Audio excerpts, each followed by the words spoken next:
Shalom bagi semuanya, apa kabar? Sehat-sehat ya adik-adik ya. Kita bersyukur hari ini kita masih bisa berkumpul walaupun secara online, tapi tidak mengurangi semangat kita ya adik-adik untuk memuji Tuhan. Nah, kita akan mulai ibadah kita. Mari kita bersatu di dalam doa. Bapa kami di surga, kami bersyukur buat hari ini Tuhan, kami boleh berkumpul untuk memuji dan muliakan nama-Mu. Biarlah Engkau yang menyertai ibadah kami dari awal hingga akhir ya Tuhan.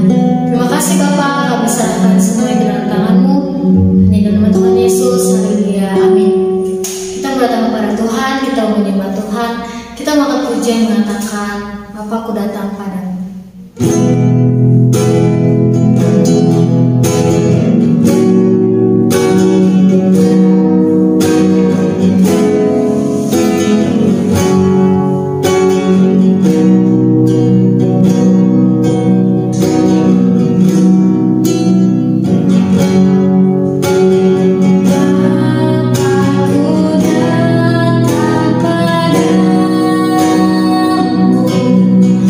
Nah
Kami sudah menyembahmu Tuhan, tiba saatnya kami akan memuji nama-Mu Tuhan. Kami sudah berdoa dan selalu bersyukur, haleluya. Amin. Masih bersuka cita ya adik-adik Tuhan ya. Kalau semua bangkit berdiri, kita mau memuji dan memuliakan nama Tuhan. Kita akan pujian mengatakan, Kau temanku, ku temanmu. Oke, katakannya ya adik-adik di rumah.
Hari berganti hari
mendengarkan kesaksian dari teman-teman semua. Semoga terberkati ya. Nah, tiba saatnya kita akan mendengarkan firman Tuhan. Mari kita siapkan hati kita mau memuji Tuhan, kita mau berdoa sebelumnya ya adik. Kami di surga, kami bersyukur buat hari ini. Sebentar kami akan mendengarkan firman-Mu. Dalam kami menyertai adik-adik kami ada di rumah, sehingga mereka boleh duduk diam, mengerti dan memahami setiap firman yang akan disampaikan. Terima kasih Tuhan, kami serahkan semua ke dalam tangan-Mu. Hanya dalam Tuhan Yesus, haleluya, amin. Kita akan pujian dan mengatakan firman-Mu dan kami terlalu berbicara.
Kembali lagi bersama Kak Winda hari ini. Ya, kita mau mendengarkan firman Tuhan. Tapi sebelumnya kita mau sama-sama berdoa terlebih dulu. Tuhan Yesus, terima kasih. Hari ini kami boleh mendengarkan firman Tuhan. Firman Tuhan hari ini mau kami simpan dalam hati kami dan mau kami lakukan. Tolong kami ya Roh Kudus agar mengerti firman Tuhan. Terima kasih. Amin. Adik-adik yang ada di rumah, apa kabar semuanya? Kak Winda harap tetap semangat, tetap apa? Sukacita dan antusias untuk mendengarkan firman Tuhan hari ini. Ya, hari ini Kak Winda mau bercerita firman Tuhan. Adik-adik semuanya boleh duduk yang rapi, dengarkan Kak Winda yang baik. Alkitabnya sudah disediakan ya. Nah, coba semuanya lihat Kak Winda. Adik-adik semuanya lihat Kak Winda. Nih, Kak Winda lagi ngapain ya?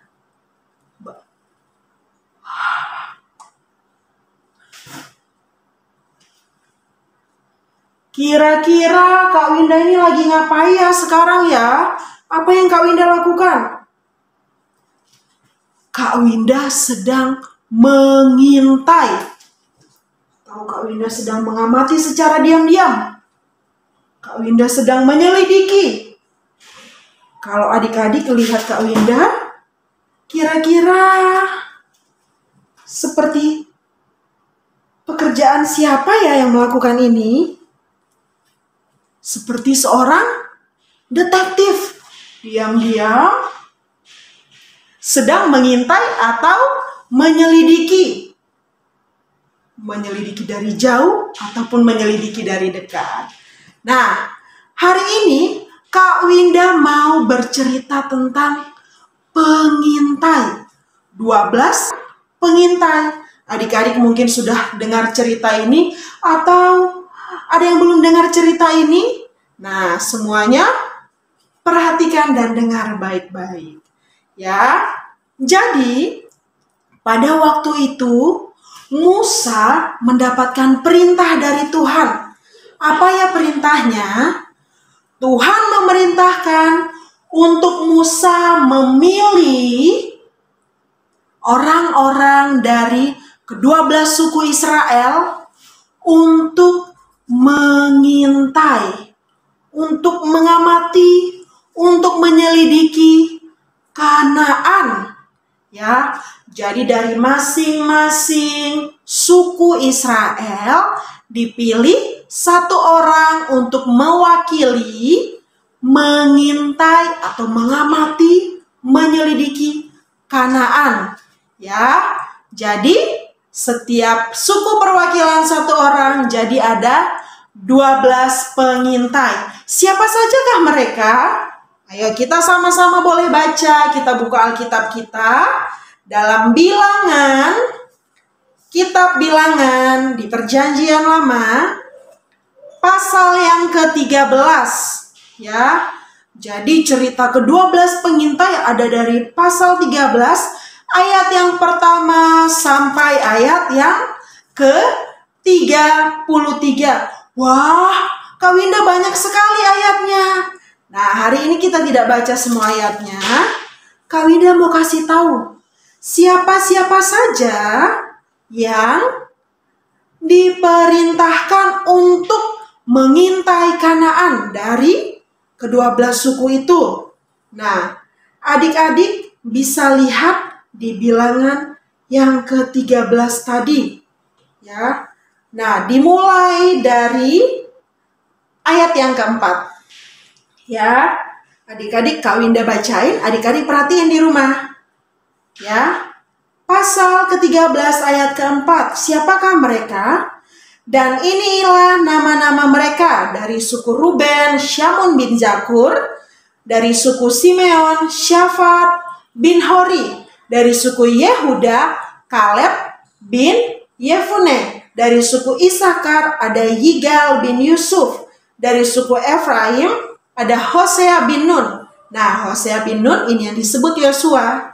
Nah, selanjutnya dari suku Zebulon ada Gadiel bin Sodi. Dari suku Yusuf, yakni dari suku Manasye ada Gadi bin Susi.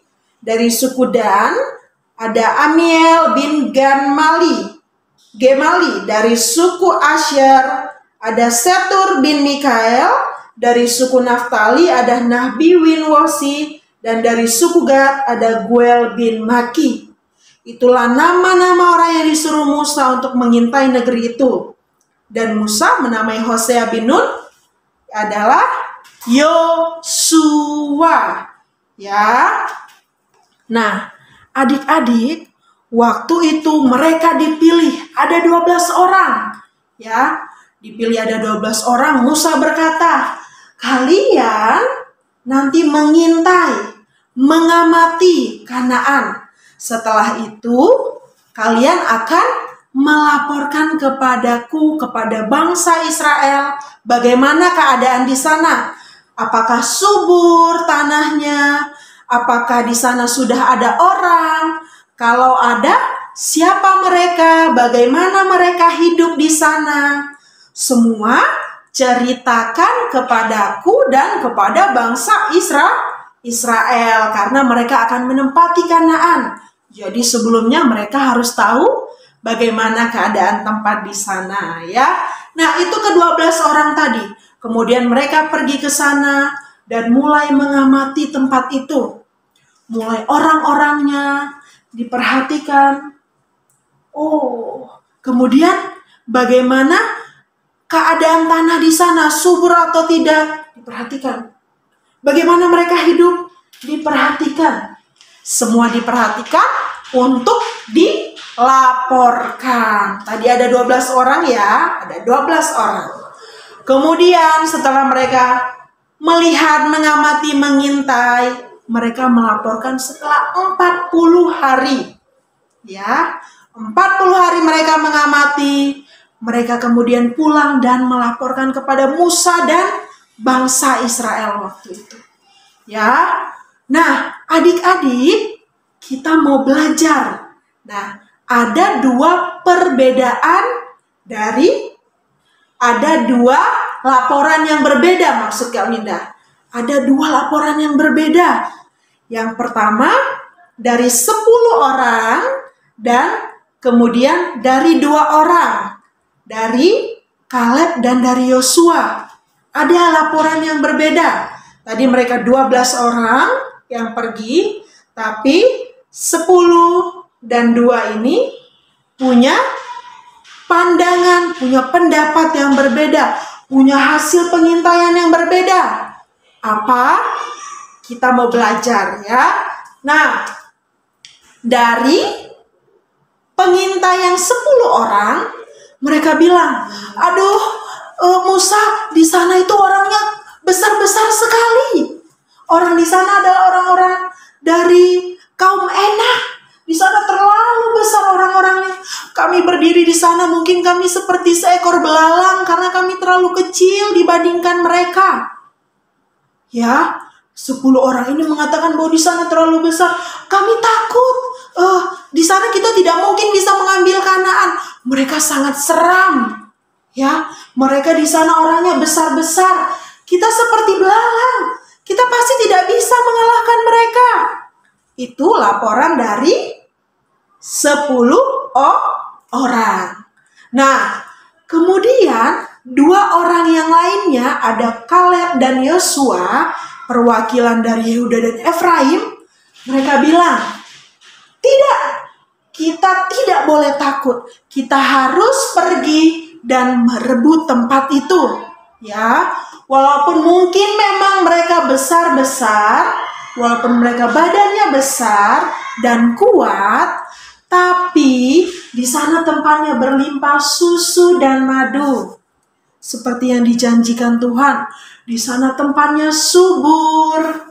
Ya, tanahnya subur, berlimpah susu dan madu. Jadi kita tidak usah takut. Kita akan pergi dan merebut tempat itu. Ya, ada laporan yang berbeda. Yang satu 10 pengintainya penuh dengan ketakutan, yang satu berani, ya, dan memandang bahwa tempat itu adalah tempat yang subur. Ya. Nah, apa yang mau kita pelajari dari 2 pendapat ini? Adik-adik, sekarang adik-adik ada di posisi yang mana ya? Apakah adik selalu melihat masalah itu, aku takut, aku nggak bisa. Misalnya kalau dibilang, ayo kamu bisa tampil, kamu bisa bernyanyi. Aku takut, aku nggak bisa nyanyi, aku nggak bisa ini, aku nggak bisa ini. Seperti 10 orang pengintai yang langsung menyerah. Yang penuh dengan ketakutan. Mereka menyampaikan semua kabar-kabar buruk dari Kanaan. Atau adik-adik ada di posisi kedua orang tadi, Yosua dan Kaleb. Mereka semangat, mereka optimis, mereka bilang, kita bisa. Nah, apakah adik-adik seperti itu? Misalnya, ayo siapa yang berani ini? Saya, Bu. Di sekolah misalnya. Ayo siapa yang mau jawab? Saya, Bu. Atau lagi menghadapi masalahnya apa ya? Misalnya masalah belajar di sekolah. Apakah adik-adik berani? Apakah adik-adik rajin? Tetap semangat dan tekun? Atau langsung menyerah seperti 10 pengintai yang lain? Aku nggak bisa, aku nggak bisa. Ayo, adik-adik ada yang di mana? Di 10 orang tadi atau yang 2 tadi? Nah, firman Tuhan hari ini mau mengajar adik-adik untuk belajar seperti Yosua dan Kaleb. Waktu mereka melihat orang-orang di sana walaupun besar, tapi mereka ingat, mereka beriman. Mereka ingat bahwa Tuhan akan menyerahkan Kanaan untuk mereka, berarti Tuhan akan menyertai mereka dan tidak membiarkan mereka. Nah, begitu juga ya adik-adik semuanya, tidak perlu takut. Apapun masalah yang dihadapi, masalah belajar misalnya, tidak perlu takut ya, karena Tuhan ada bersama dengan kita. Tidak langsung menyerah, harus semangat dan terus belajar. Misalnya, nih adik-adik baru terima rapor ya hasil belajar di sekolah. Misalnya ada yang nilainya rendah, dia langsung bersedih, tidak semangat lagi, tidak mau belajar lagi. Nilaiku sudah rendah, aku jadi males. Bukan. Nah, kalau sudah tahu nilainya tidak bagus, harus lebih semangat, harus lebih percaya diri, harus lebih rajin, dan ingat untuk berdoa. Kita mau belajar seperti Yosua dan Kaleb yang optimis dan tetap semangat ya. Nah, misalnya nih masalah pandemi, masalah corona yang sedang ada akhir-akhir ini yang sampai buat adik-adik tidak bisa sekolah, dan Kak Winda juga tidak bisa bertemu dengan adik-adik di sekolah minggu. Kita tidak menyerah. Kita tetap semangat dalam belajar, semangat beribadah, dan tetap berdoa minta tolong sama Tuhan. Tuhan segera lalukan corona ini agar kami bisa berkumpul bersama-sama ya. Nah, firman Tuhan hari ini mengajarkan adik-adik, mengajarkan Kak Winda juga, agar kita menjadi orang-orang yang beriman, orang-orang yang percaya pada Tuhan, orang-orang yang berani, jadi anak yang berani. Ya, tidak dikit, aku takut mati lampu, aku takut kecoa, aku takut ini, aku takut ini. Semua hal ditakuti. Tidak ya. Kita mau belajar jadi anak yang berani, yang tetap percaya pada Tuhan ya. Nah, itu firman Tuhan hari ini. Adik-adik harus tetap semangat dan tetap berdoa mengandalkan Tuhan ya. Kita mau berdoa bersama-sama, kita mau mengakhiri firman Tuhan. Tuhan Yesus, terima kasih kami sudah dengar firman Tuhan hari ini. Kami mau jadi anak yang berani, kami mau jadi anak yang beriman, yang tidak menyerah, yang kalau menghadapi apapun tetap berserah pada Tuhan. Tolong kami ya Roh Kudus. Terima kasih. Amin. Sampai jumpa adik-adik. Tuhan memberkati.